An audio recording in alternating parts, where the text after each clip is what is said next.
Ozone को बढ़ाता है। जैसे मान के चलो मैंने खिड़की को खोला और ऑक्सीजन अंदर आया, तो खिड़की ने ऑक्सीजन नहीं लाया, खिड़की ने तो सिर्फ खुलने का काम किया, ऑक्सीजन अपने आप आया। मैग्नेट क्या करता है, हमारे बॉडी के आयरन के साथ अट्रैक्ट होके आयरन को लेके भागना शुरू कर देता है कि वैक्यूम क्रिएट होके शरीर में अपने आप ऑक्सीजन बढ़ना शुरू हो जाता है। क्योंकि बाय डिफॉल्ट हम लोग नाक से सांस लेते हैं, वो लंग्स में स्टोर होता है। ऑक्सीजन पूरे शरीर में फैलाने का काम मैग्नेटिज्म की वजह से अपने आप बाय डिफॉल्ट हो जाता है। एनर्जी हमेशा इनविजिबल होती है, एनर्जी हमें दिखती नहीं। आज हम अर्थ से काफी दूर जा चुके, आज अर्थ के साथ हमारा कोई कनेक्शन नहीं है। देखिए, मैं आपको एक एक्सपेरिमेंट दिखाना चाहूंगा। हमारा शरीर तो एनर्जी को एब्सॉर्ब करने के लिए बना है। हमारा शरीर पृथ्वी की नेचुरल मैग्नेटिक फ्रीक्वेंसी को खींचने के लिए ही कुदरत ने बनाया है। अभी मैं एक डेमोन्स्ट्रेशन आपको दिखाता हूँ। ये जो वुड है, ये प्लाईवुड है, तकरीबन 20 mm का। ये कभी भी इलेक्ट्रिसिटी को पास नहीं करता, लेकिन मैग्नेटिक फ्रीक्वेंसी इसको आर पार चली जाती है। मैं आपको एक डेमो के जरिए दिखाना चाहूंगा। अभी मैंने यहाँ पर एक मैग्नेट रखा, और इसको मैंने इस तरह से घुमा दिया। ओके, ये मैग्नेट इस तरह से इन्फ्लुएंस कर रहा है, मतलब एनर्जी को पास कर रहा है। हालांकि वुड इलेक्ट्रिक फ्रीक्वेंसी को पास नहीं करता, और हमारा बॉडी तो इलेक्ट्रोमैग्नेटिक फ्रीक्वेंसी के लिए ही बना है। अभी मैं फॉर एग्जांपल एक आपको अंदाजा देता हूँ। ये वायर है, इस वायर के अंदर, वायर को अगर मैं इलेक्ट्रिसिटी पास करूं और इस वायर को मैं टच करूं तो मुझे करंट नहीं लगेगा। क्यों नहीं लगेगा? क्योंकि इधर यहाँ पर प्लास्टिक की कोटिंग की हुई है। मुझे अगर एनर्जी को चेक करना है तो मुझे क्या करना पड़ेगा? टेस्टर से चेक करना होगा कि उसके अंदर इलेक्ट्रिसिटी है कि नहीं, क्योंकि इलेक्ट्रिसिटी को मैं देख नहीं सकता। लेकिन इस वायर को अगर मैं छील दूं और फिर मैं उसको टच करूं तो मुझे जोर से करंट लगेगा। तो अब मान के चलो, अगर ये छोटा सा 1 mm का प्लास्टिक मुझे करंट लगाने से बचा सकता है, तो मैं तो जूता पहन के, चप्पल पहन के, हम सब जूता चप्पल पहन के रोड के ऊपर घूमते हैं, जमीन पे चलते हैं, तो हमें पृथ्वी की जो अर्थिंग मिलनी चाहिए, आज वो अर्थिंग आज हमें मिल नहीं रही है। तो इसका एक सिंपल एग्जांपल है कि हमें पृथ्वी से हम लोग दूर जा चुके हैं, इसीलिए हमारे शरीर में मल्टीपल बीमारियां होते जा रही है।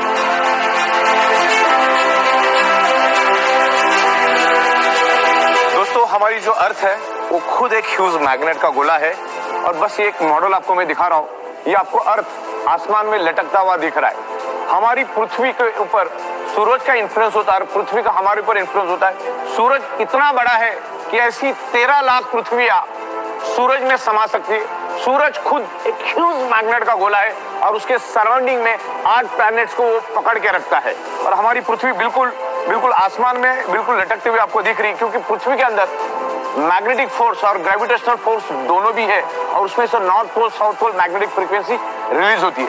हमारी पृथ्वी अपने आप में एक चक्कर काटती है, तब दिन और रात होता है, और पूरे सूरज को जब चक्कर काटती है तो 365 दिन यानी 1 साल कंप्लीट होता है। शरीर में ऑक्सीजन लेवल सिर्फ 2 तरीके से बढ़ाया जा सकता है, एक तो योगा एक्सरसाइज और दूसरा बायोमैग्नेटिज्म। दोनों में से करना होगा। योगा एक्सरसाइज जिम करना करोड़ों लोगों को मालूम है, लेकिन चंद लोग भी नहीं करते। सोना सबको पसंद है, बाय डिफॉल्ट सोना पड़ता है, सोए बगैर हम जी नहीं सकते। तो हमारी 3/6 और 5.5/6 की साइंटिफिक बायोमैग्नेटिक मैट्रेस पे आप सो जाओ। आप एंड रिजल्ट से मतलब रखो। बायोमैग्नेट भी आपके शरीर में ब्लड सर्कुलेशन इंप्रूव करके बाय डिफॉल्ट शरीर में ऑक्सीजन का प्रमाण बढ़ाने में हेल्प करती है, जिससे हमारे ब्लड सेल्स हेल्दी हो जाते हैं और हमें जो भी प्रॉब्लम होने वाले उससे बचाने में काम करता है। ये बायोमैग्नेटिज्म प्रिवेंशन के ऊपर काम करता है। हमारे शरीर का 95% रिपेयरिंग एंड मेंटेनेंस वर्क नींद में होता है, इसीलिए कुदरत ने रात बनाई ताकि हम सो सके। जब आप सोते हो तो आपके उस टाइम हमें हाईएस्ट ऑक्सीजन की जरूरत पड़ती है। अगर आप बायोमैग्नेटिक मैट्रेस पे सोएंगे तो आपका ब्लड सर्कुलेशन स्मूथ होने में हेल्प करेगा, बॉडी के अंदर ऑक्सीजन बढ़ाने में बायोमैग्नेट हेल्प करेगा। तो हमें हमेशा बायोमैग्नेटिक मैट्रेस पे ही सोना चाहिए, जो हमारे शरीर का ब्लड सर्कुलेशन ठीक करने में मदद करके शरीर में ऑक्सीजन बढ़ाने में हेल्प करता है। हमारे शरीर के अंदर जितने भी ऑर्गन पार्ट है, उनको अगर प्रॉपर प्रोपोर्शन में ऑक्सीजनेटेड ब्लड मिलेगा तो अच्छी तरह से फंक्शन करेगी। जैसे किडनी को अच्छी तरह से ब्लड मिलेगा तो किडनी अच्छी तरह से फंक्शन करेगी। पैनक्रियाज को अगर अच्छी तरह से ब्लड मिलेगा तो पैनक्रियाज अच्छी तरह से फंक्शन करेगा, इंसुलिन जनरेट करेगा। वैसे जब हम सोते हैं तो हमारे ब्रेन में एक पिनल ग्लैंड नाम का एक ऑर्गन पार्ट है। Penal gland generate melatonin hormones, और ये मेलाटोनिन हार्मोन से एकमात्र ऐसा हार्मोन है जो हमें नींद देता है। लेकिन पिनल ग्लैंड तभी मेलाटोनिन हार्मोन जनरेट करेगा जब पिनेल ग्लैंड को प्रॉपर प्रोपोर्शन में ऑक्सीजनेटेड ब्लड का सप्लाई मिलेगा। प्रॉपर प्रोपोर्शन में ऑक्सीजनेटेड ब्लड का सप्लाई मिलेगा तो penal gland melatonin hormone generate करेगा और हम लोग 8 घंटा गहरी नींद में सो सकते हैं। अगर पिनेल ग्लैंड को प्रॉपर प्रोपोर्शन में ऑक्सीजनेटेड ब्लड नहीं मिला तो प्रॉपर प्रोपोर्शन में वो penal gland melatonin hormone generate नहीं कर पाएगा, जिससे हमारी नींद कम हो जाएगी। 2 घंटा, 3 घंटा, 4 घंटा ही हम सो पाएंगे, जबकि एक एडल्ट ह्यूमन बॉडी को कम से कम 8 घंटा, ज्यादा से ज्यादा 8 घंटा ही सोना चाहिए। बायोमैग्नेटिज्म हमारे शरीर को बैलेंस करने में हेल्प करता है। अगर आप ज्यादा सोते हो तो भी आप मरीज है, अगर आप कम सोते हो तो भी आप मरीज है। बायोमैग्नेटिज्म हमारे पूरे शरीर को टॉप टू बॉटम बैलेंस करने में हेल्प करता है, क्योंकि ये सर्कुलेटरी सिस्टम के ऊपर काम करता है। शरीर में ऑक्सीजन बढ़ता है तो हमारा शरीर बैलेंस होता है, ब्लड सेल्स हेल्दी होते हैं। हमारे शरीर में कुदरत ने नेचुरल सेल्फ हीलिंग की कैपेसिटी डाल के रखी है। फॉर एग्जाम्पल मैं आपको बता देता हूँ कि अगर मेरे हाथ को स्क्रैच आ जाए और मेरे कार को स्क्रैच आ जाए तो 3 महीने के बाद किसका स्क्रैच दिखेगा? मेरे हाथ का स्क्रैच तो मुझे पता भी रहेगा कि लेफ्ट में स्क्रैच हुआ क्या राइट में स्क्रैच हुआ, क्योंकि कार में सेल्फ हीलिंग कैपेसिटी नहीं है। ह्यूमन यानी हमारे इंसानी शरीर में नेचुरल हील होने की कैपेसिटी कुदरत ने दी है। आज इंसान छोड़ा तो दुनिया का हर जानवर आज भी कुदरत के साथ जुड़ा हुआ है। आज जंगल का शेर भी जमीन के साथ जुड़ा हुआ है, कुदरत के साथ जुड़ा हुआ है। आज भी शेर जमीन पे सोता है, कुदरत का पानी पीता है, नदी का पानी पीता है, कुदरत में रहता है। इवन गली का डॉग भी आज जमीन से जुड़ा हुआ है। ये इंसान ही एक ऐसा प्राणी है जिसका शरीर 150 साल के लिए बना है, लेकिन आज वो 30, 35, 40, 45, 50, 60 साल में उसको खत्म और बर्बाद कर देता है।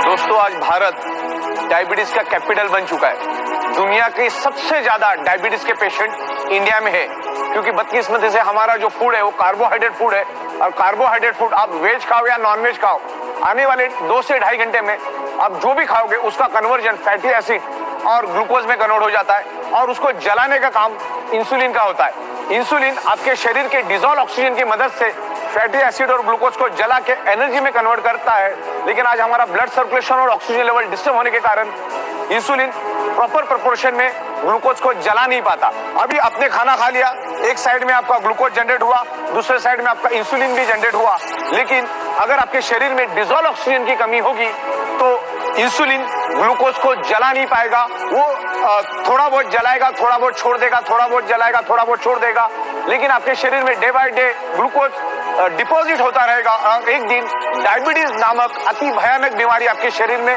पैदा हो जाएगी। डायबिटीज एक्चुअली कैंसर से भी भयानक बीमारी है।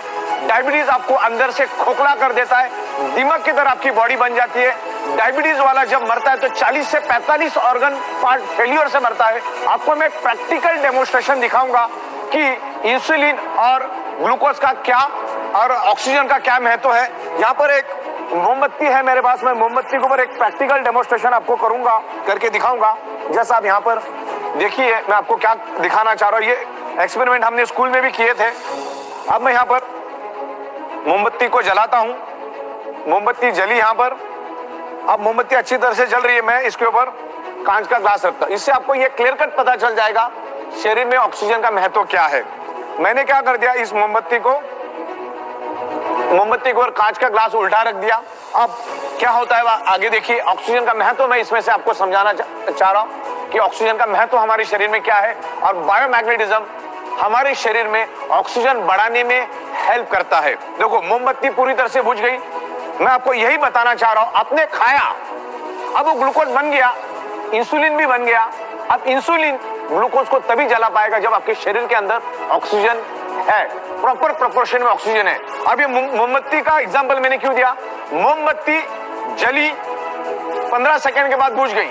मोमबत्ती 15 सेकंड जली तो जली क्यों, अब 15 सेकंड के बाद बुझी तो बुझी क्यों? उसका एक ही कारण है, ऑक्सीजन की कमी। ऑक्सीजन नहीं मिला, उसने जलना बंद कर दिया। तो इंसुलिन का भी वही काम है, इंसुलिन भी ग्लूकोज को जलाता है, लेकिन ग्लूकोज को तभी जला पाएगा जब शरीर में आपके पास प्रॉपर प्रोपोर्शन में ऑक्सीजन है। अब मैग्नेट क्या करता है, बायोमैग्नेट क्या करता है, आपके शरीर के ब्लड सर्कुलेशन को इंप्रूव करके शरीर के अंदर डिसॉल्व ऑक्सीजन को बढ़ाता है।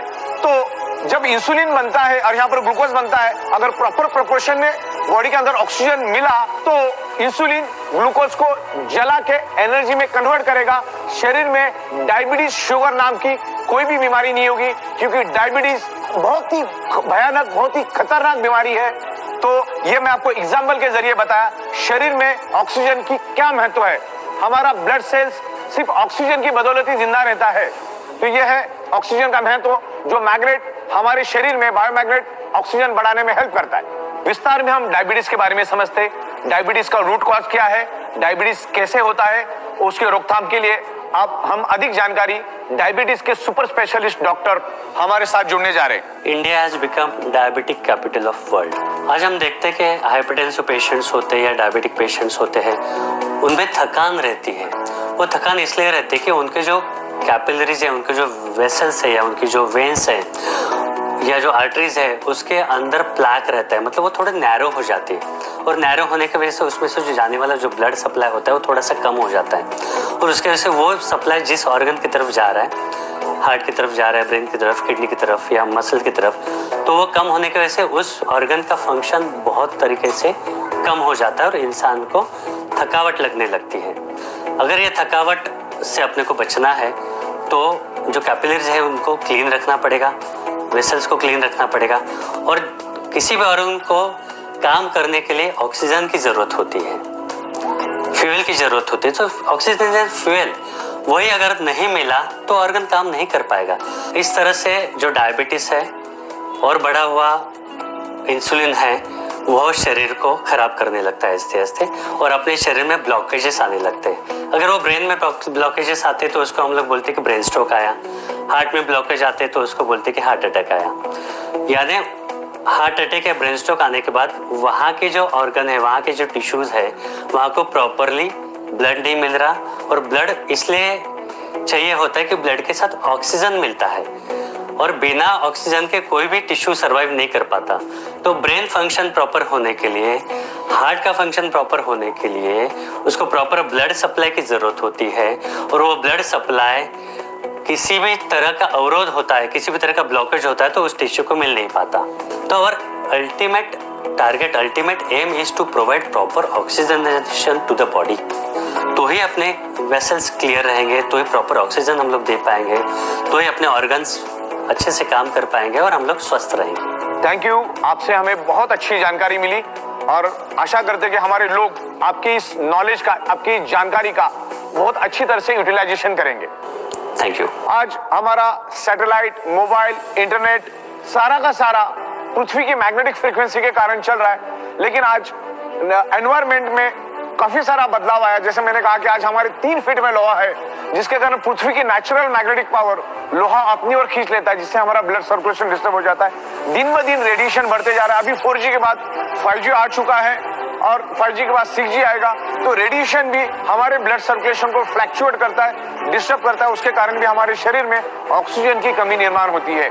आज ईच एंड एवरी पर्सन के अगर आप शक्ल देखोगे तो स्ट्रेस में डूबा हुआ है। स्ट्रेस हमारे शरीर में कोर्टिसोल नाम का हार्मोन्स जनरेट करता है, और कोर्टिसोल हार्मोन्स हमारे शरीर में ब्लॉकेजेस क्रिएट करता है, जिसके कारण हमने जो नाक से जो सांस ली है, जो हमारे लंग्स से पूरे शरीर के अंदर जो स्प्रेड होना चाहिए वो पूरी तरह से स्प्रेड नहीं होती, डिस्टर्ब क्रिएट हो जाता है। तो ये सब चीजें हैं। आज stress, lifestyle, diet, radiation, pollution, आज खाने के अंदर भी मल्टीपल केमिकल है। आज किसान अपने खेतों के अंदर केमिकल पेस्टिसाइड यूज कर रहा है, तो थोड़ा थोड़ा केमिकल पेस्टिसाइड हमारे शरीर में जा रहा है।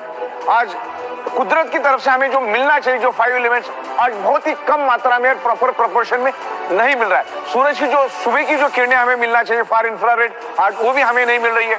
देखिए, मैं फार इंफ्रारेड किरणों के बारे में थोड़ा बता दूं आपको। आज बच्चा, कोई अगर प्री मैच्योर्ड बच्चा है, 8वें महीने में पैदा होता है, तो उसको सिर्फ फार इंफ्रारेड के कारण ही उसको बचाया जा सकता है। उसने आपने देखा होगा, उसको कांच के पेटी में रखा जाता है और ऊपर से फार इंफ्रारेड उसको दी जाती है। ऑक्सीजन और फार इंफ्रारेड के कारण वो बच पाता है। तो इतनी जरूरी है फार इंफ्रारेड हमारे लिए। तो ये कुदरत से जो मिलने वाला है, एनवायरमेंट से जो मिलने वाला है, आज एनवायरमेंट दिन ब दिन खराब होते जा रहा है। आज एनवायरमेंट की हवा किसने खराब की? इंसान ने। आज हवा, पानी, सब कुछ खराब हो चुका है। हमारे सराउंडिंग में लोहा ही लोहा है, जो आज से 150 साल पहले था ही नहीं। आज से 150 साल पहले लोग नेचुरल एनवायरनमेंट में रहते थे। शाम को 7, साढ़े 7 बजे पूरा का पूरा गांव सो जाता था, और उस जमाने के घर मिट्टी के, पत्थर के, लकड़े के, इस तरह से एकदम नेचुरल होते थे। तो उसमें कोई भी लोहा यूज नहीं होता था। उस जमाने में लोग जल्दी सोने के कारण सुबह जल्दी उठते थे और जल्दी उठने के कारण उनको सन की फार इंफ्रारेड जो इम्यूनिटी पावर बढ़ाने के लिए, हमारे ब्लड सर्कुलेशन के लिए बढ़ाने के लिए जो सूरज की जो किरणें मिलने चाहिए सुबह की 4, साढ़े 4, 5 बजे वाली ब्रह्म मुहूर्त की, वो 100% उनको मिलती थी। नंगे पैर जमीन पे चलते थे, जमीन पे सोते थे, लकड़े के बेड पे सोते थे। तो लोग उस टाइम जमीन के साथ कनेक्टेड थे, जमीन के साथ टच थे, जमीन की पूरी अर्थिंग मिलती थी, जमीन की पूरी मैग्नेटिक पावर उनको उस टाइम मिलती थी। कुएं का पानी पीते थे जिसमें मिनरल हुआ करते थे। आज अगर आप कुआं कहीं खोदने जाओ तो मिनरल छोड़ो, पूरा केमिकल निकलना चालू हो जाएगा। उस जमाने में कोई व्हीकल नहीं थे, कोई पोल्यूशन नहीं था, प्योर हवा मिलती थी। तो उस जमाने में लोगों को हर चीज प्योर मिलती थी। उस जमाने में कोई केमिकल पेस्टिसाइड नहीं था। तो पुराने जमाने में लोगों को हवा